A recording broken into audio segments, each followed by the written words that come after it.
Olá a todos, bem-vindos a mais uma edição do Consultório Aberto, programa do Grupo Mais Guimarães, em que falamos sobre saúde mental em tempo de pandemia, em que falamos sobre o impacto da pandemia nas nossas vidas. Há mais de um ano que o fazemos aqui no Mais Guimarães, há mais de um ano também que lhe lançamos o desafio de nos enviar as questões e preocupações durante este tempo de pandemia. Vale a pena lembrar para onde podem fazer, para leitor@maisguimarães.pt, por mensagem privada para a nossa página no Facebook também é um meio que podem utilizar para chegarem até nós. Como habitualmente, durante este ano de pandemia da Covid-19, temos connosco a doutora Emanuela Lopes, é psicóloga clínica e da saúde no Hospital Senhora da Oliveira Guimarães. Hoje estamos neste programa, estamos a realizá-lo a partir do Hospital Senhora da Oliveira Guimarães e hoje também temos a nossa convidada especial, a doutora Anabela Bartolo, é diretora do Serviço de Cuidados Intensivos Polivalentes no Hospital Senhora da Oliveira, com quem falaremos hoje e muito à volta do impacto da pandemia nos cuidados intensivos do Hospital Vimaranense. Antes de conversarmos com a nossa ilustre convidada de hoje, vamos fazer aqui, como também é habitual, um ponto de situação relativamente à pandemia da Covid-19 com a doutora Emanuela Lopes. Estamos, Emanuela, agora mais desconfinados, mas de qualquer forma não devemos baixar a guarda, que é algo que nós também já temos referido ao longo destes programas. Olá, Emanuela, espero que esteja bem. Olá, eu sim, estou bem, obrigado. É um gosto estar aqui, num formato também um bocadinho diferente, estou uma convidada super especial e a doutora Anabela aqui lado a lado, ainda mais torna isto diferente, não é? Mas de facto eu queria ser importante e aquilo que temos vindo a lutar, que apesar de estarmos numa fase diferente, de um desconfinamento que foi gradual, mas que os números estavam perfeitamente controlados e os casos controlados, as notícias que nos chegam é que está um bocado novo, portanto, é importante continuarmos com todas as medidas que as autoridades de saúde e os agentes nos pedem para termos parte isto controlado e daqui a uns tempos podermos falar numa era pós-Covid, e olharmos então para a frente e estarmos a viver de maneira isto. Doutora Anabela Bartolo, obrigado por ter aceito o nosso convite para estar nesta edição do Consultório Aberto. Sempre que falamos em desconfinamento e em relaxar um pouco, acredito que isto lhe faça alguma confusão depois do ano que viveu nos cuidados intensivos do Hospital de Guimarães. Boa tarde a todos, boa tarde, Sra. Viseu. Ora bem, não me faz confusão, fez confusão o início. O início foi mais confuso. Nós agora estamos relaxados, mas mantemos-nos alerta. A confusão e a pressão foi há um ano. Aí sim, nós tivemos que lidar com uma coisa completamente nova e desconhecida. Podia ser nova, mas conhecia-se alguma coisa sobre ela. Nós desconhecemos por completo esta doença. Não estávamos de modo algum, ninguém estava preparado para isto, não é? Porque isto foi uma surpresa clínica para todos nós, médicos e sociedade civil, médicos e enfermeiros, todos os profissionais de saúde. Agora estamos numa fase mais relaxada, mas volto a repetir, estamos em alerta porque os números estão a subir lentamente e os doentes não chegam a nós de imediato. Ainda podem passar cerca de 15 dias a 3 semanas depois do seu internamento para recorrerem ou terem necessidade dos cuidados intensivos. E, portanto, como digo, estamos em alerta, mas estamos um bocadinho mais relaxados. E como é que foi este ano, doutora Anabela? O seu ano, como foi? Eu digo o nosso ano. O nosso ano.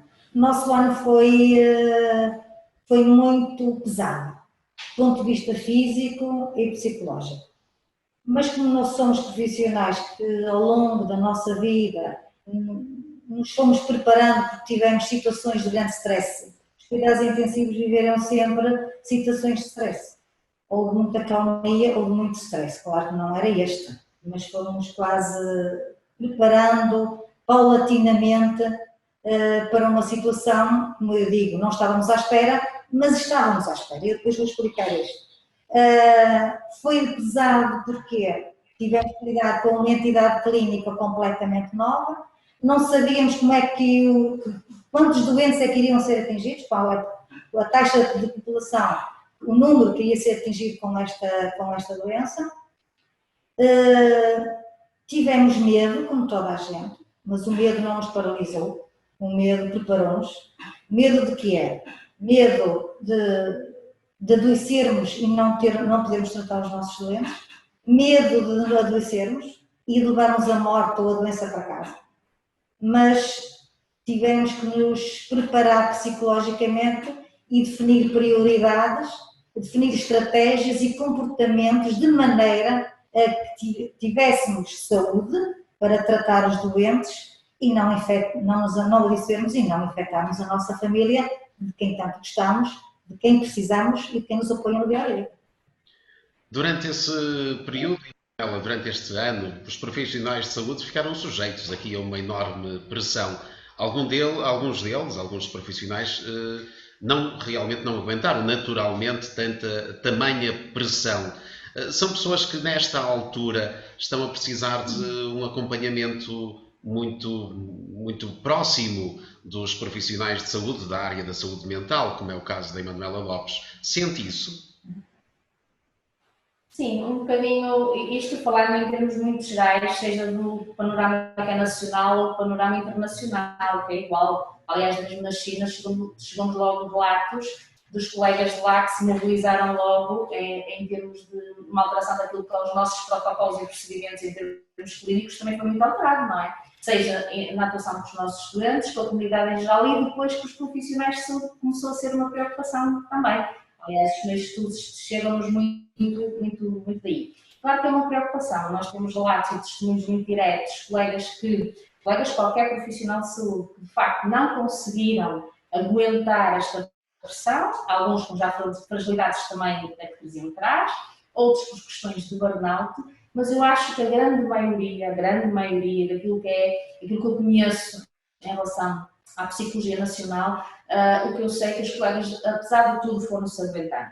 Verdade é, e também tivemos esta conversa que me celebra com o Dr. Miguel Guimarães, o bastonário dos médicos, que também nos alertou, e que é verdade que sabemos isso um bocadinho off the record, que também houve muita gente que se automedicou. Portanto, uma das formas também de se aguentar, recorrendo muito, às vezes ao diazepinas, portanto, aos calmantes, para se aguentar num período muito complicado, de uma grande exigência profissional. Uma das coisas que muita gente me dizia, a doutora Joana Magalhães falou sobre isso, a falta de evidência clínica na atuação em relação à doença, por exemplo, não é? No início, que não sabia muito bem como proceder, portanto, isto também foi aparecendo ao longo do tempo. A falta dos equipamentos de proteção individual, portanto, ou havendo pouco, em termos gerais, não é? Que a comunidade civil também se mobilizou um bocadinho. A falta do tempo de descanso, o ter que trabalhar de uma forma muito continuada, o medo do contágio e muitos colegas, muitos profissionais de saúde não foram dormir a casa, dormiam fora de casa e outros, como me disseram, aliás, dormiam na garagem, nem subiam à habitação familiar, portanto não estavam diretamente com o toque físico com os seus, aliás, não é? Portanto, é de facto uma preocupação e aqui não quero dizer, já falamos sobre isso, que toda a gente vai deprimir e que toda a gente vai ficar com doença psicológica. A grande parte de nós vai recuperar e voltar a um padrão de normalidade. A exigência de facto é muita. E nós sabemos que questões como o stress andaram à volta dos 80% que relataram nos profissionais de saúde. Ansiedade, depressão e insónia. De facto, foi o mais predominou. Sim. E doutora Anabela Bartolo, nesta altura, sente a descompressão a acontecer na sua atividade e na sua vida, e isto pode afetar, sente que pode afetar também os profissionais de saúde nesta altura, depois de todo o stress de um ano, de toda aquela pressão, este momento de descompressão pode até ser perigoso em termos de saúde mental. Sente isso? Não sinto. Dentro do meu serviço não tive, e tenho conhecimento do fundo porque eu estou todos os dias no serviço e todos os dias eu falo e lido com os profissionais de todas as áreas e não houve nenhum que tivesse necessidade de recorrer, quer a apoio psicológico, quer que eu tenha conhecimento, nem que tivesse faltado ao serviço por descompensação psicológica. Toda a gente se manteve no seu posto, firme, e a tentar dar, e deram, o seu melhor. Pode ser que nesta fase, eventualmente, o nível de adrenalina é mais baixo que haja alguma, não direi depressão, descompressão, uma diminuição do nível de alerta, mas também é benéfico. A gente também precisa de ir a níveis basais para poder ter outro pico de adrenalina quando ele for necessário. E estamos a falar de imensas horas de trabalho quando falávamos. Muito. Por exemplo, o final de outubro, início de novembro, o Hospital de Guimarães tinha mais de 200 pessoas internadas, muitas delas também, ou algumas delas também nos cuidados intensivos. Portanto, nesse período, como é que era a sua vida e como é que era a vida dos profissionais do serviço de cuidados intensivos? Entrávamos aqui às 8 menos um quarto, nós entramos às 8 no nosso serviço. Tínhamos uma primeira reunião que era a passagem dos doentes, todos os doentes eram muitos, e são doentes muito complicados e a passagem demorava muito tempo. Depois parávamos e entrávamos nas áreas onde os doentes estavam internados. Nós não tínhamos só doentes Covid, atenção. Nós também tivemos com a área não Covid cheia. Não havia só doentes Covid. Havia doentes Covid e não Covid. E a área não Covid estava também cheia. Eram 7 mais 16. Sim. Eram 20 e tal doentes. Portanto, e todos tinham que ter o mesmo tratamento. Tínhamos que ajudar todos. E, portanto, as reuniões eram demoradas de passagem destes doentes complicados, os doentes eram vistos e quando acabávamos de ver, e a segunda passagem, depois de vermos os doentes, é feita uma nova passagem e as decisões terapêuticas estão no fim e as decisões de intervenção. E só saímos do hospital quando acabavam essas reuniões. Não tínhamos hora de entrada, não tínhamos hora de saída. E urgências eram o que era preciso fazer. E muitas vezes não tinham fins de semana também, portanto não tinham pausas entre as semanas, não é? Era o que eu ia dizer, eram 7 dias por semana, contínuos. E isso aconteceu durante um largo período de tempo? Desde até... Nós ainda estamos de urgência, somos sempre 2 de urgência, neste momento, somos 2. Mas isto era contínuo, foi para mais ou menos até, deixa-me ver, o último foi em abril, o último doente. Foi agora há pouco tempo. Aliás, nós temos doentes Covid internados neste momento, não é? Mas não temos com aquele volume que tivemos anteriormente. E como é que está o serviço de cuidados intensivos nesta altura? Neste momento está calmo. Está calmo e precisamos desta calma agora. No entanto, eu confesso que, por exemplo, no sábado, quando entrevistava alguns elementos da banda musical de Povidem, vou dar aqui só um exemplo para nos posicionarmos, que amanhã dão um espetáculo no dia sobre a liberdade, e eu questionava-os como era regressar aos palcos depois da pandemia. Sente que as pessoas, como eu, me passou isso, também pensarão que a pandemia já estará ultrapassada? Não, nem pensar.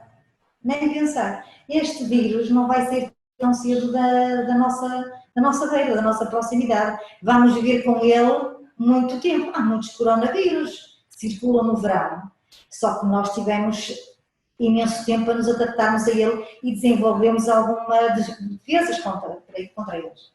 E este vai acontecer a mesma coisa. Nós vamos conviver com ele. Há pessoas que irão ter doença grave, eu espero bem que não, com a vacina. Descobrir-se há, espero eu, um tratamento dirigido também. Mas nós vamos começar a ter de conviver com este vírus como convivemos com o da gripe. Os coronavírus que atingem, por exemplo, nas crianças e adultos no verão, há histórias e toda a gente conhece de diarreias, febres, e que isso é um coronavírus, não é? Mas que nós já estamos habituados a eles há décadas, não é? Já não nos matam. Não nos matam, este para já ainda mata e vai matar durante muito tempo, infelizmente. E nós vamos habituar-nos e depois aparecerão outros. Nós não vamos estar livres disto, temos é que estar sempre preparados. Aliás, já era eu para dizer há pouco ia dizer isso. Nós há muito tempo, a comunidade científica, que estava à espera de um evento destes. Há muitos anos, temos muitas reuniões sobre infecções, sobre vetores e versões víricas e não só. E há muito tempo que são, por exemplo, monitorizadas as aves, eu já tive esta conversa com a doutora Manuela, aves do Sudeste Asiático, são monitorizadas, têm chips, em que são capturadas depois nos Estados Unidos, são feitas inspeções aos vírus que elas transportam. E já há uns anos que nós estamos à espera de um vírus. Não era este, também não vou dizer qual, era outro que anda aí, que é parecido com o da gripe, que é da família da gripe. E estávamos preparados para um evento destes, estávamos a preparar-nos psicologicamente para um evento destes já há 2 ou 3 anos. Portanto, eu acredito que, acabando este não vai acabar com isso, mas há de aparecer outra onda, outro surto destes. Vamos ver qual vai ser a magnitude. Nós aqui há uns anos, em 2000 eu já não posso precisar bem a data, mas já tivemos o SARS-CoV, que felizmente ficou numa área muito restrita, foi no Sudeste Asiático, ainda esteve no Canadá e nos Estados Unidos, nem se recordam, aqui há tempos, há uns anos. Aliás, até houve suicídios de pessoas doentes e profissionais dos hospitais em Toronto que se suicidaram, atiraram-se abaixo das janelas do hospital. Não sei se recordam disto. Foi muito dramático.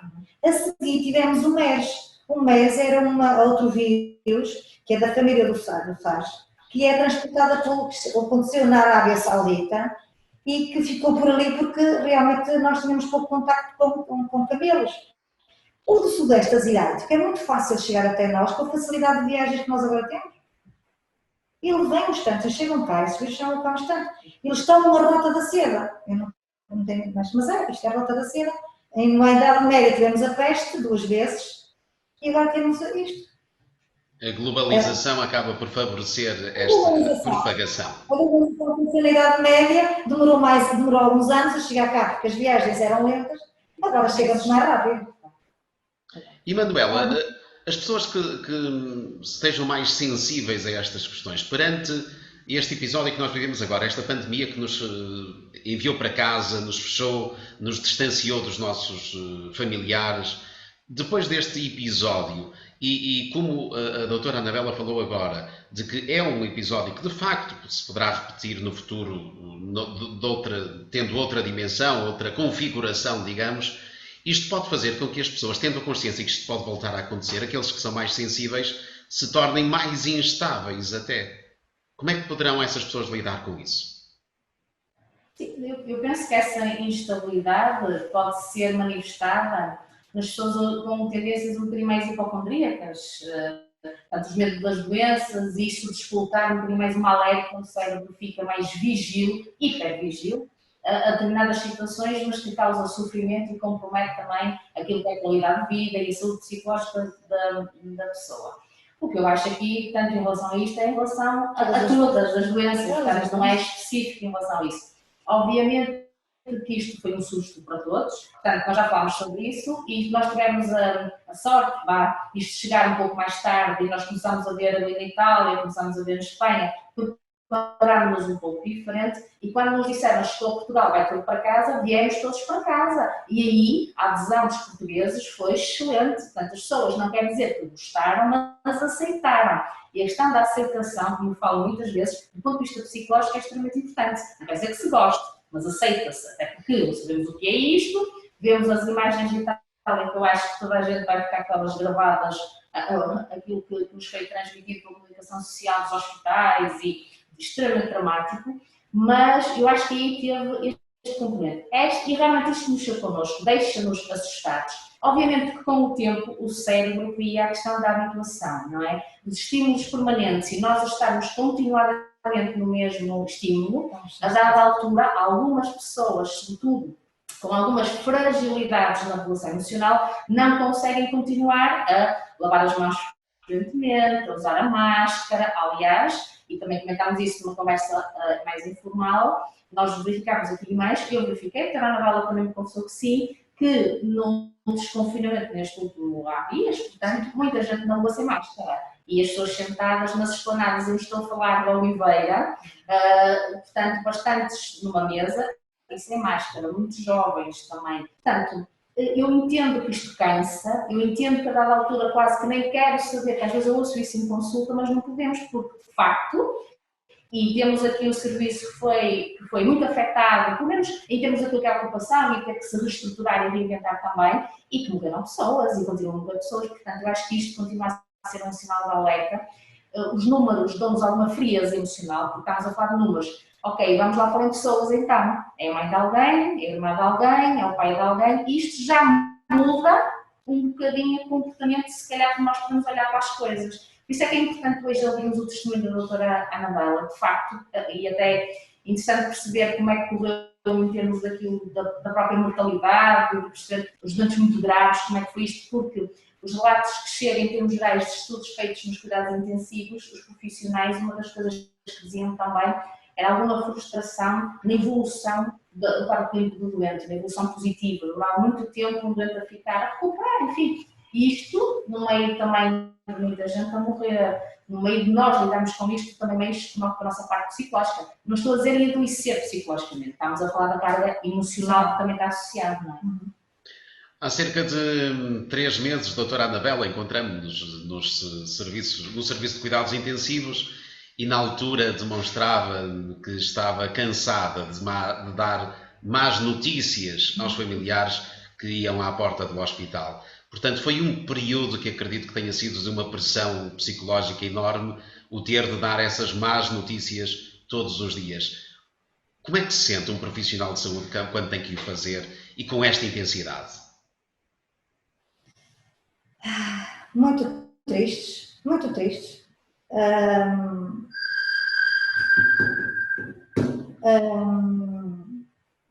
Como é que nós vamos transmitir? Nós estamos preparados para isso, não é? Mas afeta-nos psicologicamente dizer a alguém que é pai, que é filho, que é marido, que é esposa, que é irmão, de que o seu familiar vai morrer. Mas temos que ser muito claros a dar essa informação, para não criar falsas esperanças quando às vezes não há, e é isso que nos custa, não dar esperança. Chegamos a um momento em que não podemos mesmo dar esperança nenhuma, porque a gente sabe qual vai ser o curso daquela doença. Mas nós, nos cuidados intensivos, como eu digo, é uma área médica em que a mortalidade é alta e ao longo da nossa vida profissional, nós já temos muitos anos disto, todos os profissionais que aqui trabalham, vamos preparando para dar estas notícias e estamos preparados para dar a notícia. Claro que nos custa imenso, não é? Claro que custa, mas temos que as dar. Não podemos fugir a isso, nem podemos escamotear a verdade perante ao familiar. Tem impacto psicológico. Então, temos que dizer aquilo tal qual como é. Nem podemos utilizar palavras. Ao longo desta pandemia também ficamos, sobretudo no início dela, ficamos com uma ideia de que esta era uma doença que afetaria sobretudo os mais idosos. Mas, no fundo, na unidade de cuidados intensivos do Hospital de Guimarães, como todos os hospitais, tivemos gente muito nova a sofrer graves consequências desta SARS-CoV-2. Sim. Na primeira fase tivemos doentes com mais idade. A idade média rondava os 70 anos. Na segunda fase não. Tivemos doentes muito mais novos. Rondava entre os 50 e os 65 anos. E com sequelas depois também para a vida. Com uma recuperação difícil até. Provavelmente nós não fizemos o follow-up destes doentes. E esta recuperação pode ser mais longa. No entanto, eu já me cruzei com vários doentes na rua e foi com agradável surpresa que os vi caminhar sozinhos e até estivemos a conversar com alguns, e fiquei muito contente, muito feliz, que é isso que nos move também, depois é ver a evolução do doente e podermos falar com eles e vê-los de pé. A gente gosta de ver os doentes de pé. E os doentes não manifestavam em conversa e mesmo em marcha qualquer fragilidade física, nem respiratória, que é o que mais nos mudava, era como é que eles vão ficar do ponto de vista respiratório com este atingimento grave pulmonar. Depois era sistémico, mas inicialmente é sempre pulmonar. Mas é provável que haja sequelas. Não posso dizer agora o número porque não tenho esses dados e os doentes ainda estão a ser seguidos. Pois é, tudo muito recente. Ia perguntar-lhe se deposita neste processo de vacinação a esperança de que tudo isto passe muito em breve. Eu ponho. E gostaria imenso era que fossem todos vacinados quase ao mesmo tempo, que é possível, não é? Isso é um sonho. Nós devemos ter sonhos, não é? O sonho move a vida, é que nos move, não é? O que eu gostaria é que quase toda a gente fosse vacinada em tempo recorde e quase em simultâneo. Porque nessa altura nós teríamos anticorpos todos ao mesmo nível, no mesmo nível toda a população tinha o mesmo nível de anticorpos, o vírus não mudava, mas não havia grandes mutações porque não gerava doença grave, não é? E a maioria estava defendida, ou seja, ele modificava pouco porque não cruzava com muitas pessoas.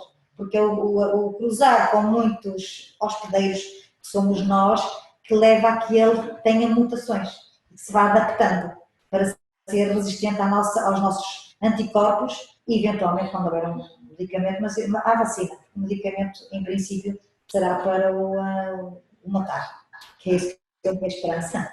Esse era o meu sonho, era esse, e que nós pudéssemos tirar as máscaras em definitivo e adquirir um pouco da nossa vida que tínhamos antigamente, antes disto. O antigamente é um ano, não é? Um ano e pico. Um bocadinho da nossa vida anterior que era tão boa, não é? E de que tem mais saudades, doutora Anabela? De andar na rua sem me preocupar que vai alguém ao meu lado que me pode infectar. Estou morta por tirar a máscara e a respirar fundo, sem esta interposição, ver a cara das pessoas.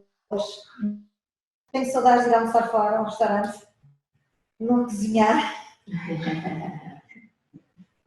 E Manuela Lopes, de que tem saudades? É um bocadinho por aí também, tirar a máscara sem ser quando estou sozinha ou em casa. Eu acho que isso é uma coisa tão geral, não é? Não será só nossa, e será uma das coisas necessárias, poder a espontaneidade, não é? Eu acho que nós perdemos muita espontaneidade. Nós estamos em casa e se me apetecer dar uma volta, se me apetecer sair, ou tenho que ir fazer esta ou aquelas compras, nós antes fazíamos isto muito espontaneamente, não é? Vamos. E agora não vamos. Agora, esta não é a melhor altura, ou então vamos tentar fazer desta maneira, há pessoas que até online, portanto, também perdemos muita espontaneidade, que eu acho que isso faz-nos alguma falta. E a questão do toque, não é? Há coisas muito simples, de uma formalidade, um toque de cumprimento, não é? Mas o toque, nós somos um povo e seres humanos de toque social, portanto, esta proximidade social, o poder estar a fazer um consultório aberto com uma convidada e sem máscara, isso também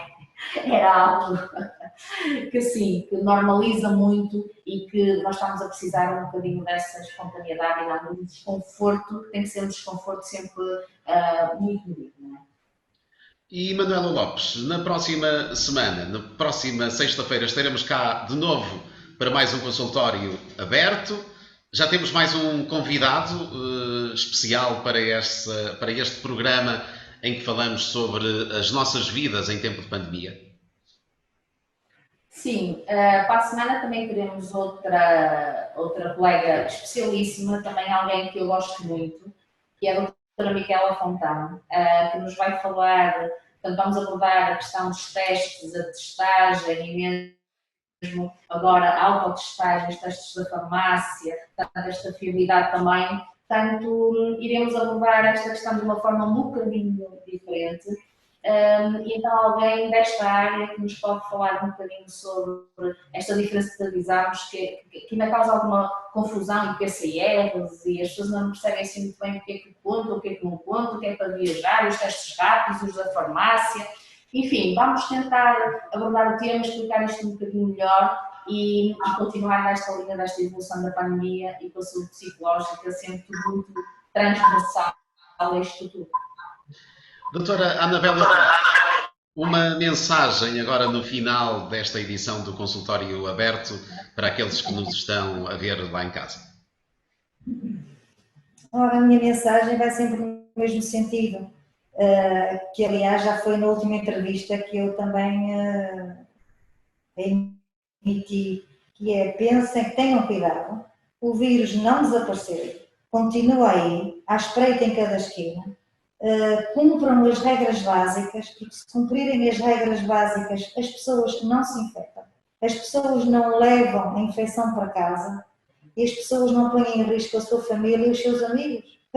E isto para quê? Qual é o objetivo disto? Não termos doença e, se possível, isto acabar mais depressa. E quanto menos o vírus se transmitir, mais depressa se torna mais frágil. e nós nos tornarmos mais fortes porque, entretanto, estamos a ser vacinados. Isto é só mais um pequeno sacrifício. Manter estes cuidados básicos mais uns tempos até a maioria estar vacinada. E depois logo se verá o que é que as autoridades de saúde e os especialistas que estão a estudar isto a fundo nos vão recomendar. E havemos de recuperar as nossas vidas. Doutora Anabela Bartolo, muito obrigado por este tempo que nos despendeu. E Manuela Lopes, marcamos encontro para a próxima semana. Já agora lembro aqueles que nos estão a ver, que hoje realizamos este programa a partir do Hospital Senhora da Oliveira, em Guimarães, mais uma edição especial deste consultório aberto, que regressa na próxima sexta-feira, às 21h30. Falaremos sobre os testes e e a importância deles, a importância da testagem, para podermos, de alguma forma, controlar a pandemia da Covid-19. Enviem-nos as vossas questões e preocupações para leitor@maisguimarães.pt, por mensagem privada para a nossa página no Facebook, também é um meio para chegarem até nós e podermos então responder às vossas dúvidas. Marcamos encontro para de hoje a 8 dias e deixamos esse alerta para estarem atentos, porque a pandemia ainda não passou de facto e é necessário continuarmos a ter cuidados. Até para a semana.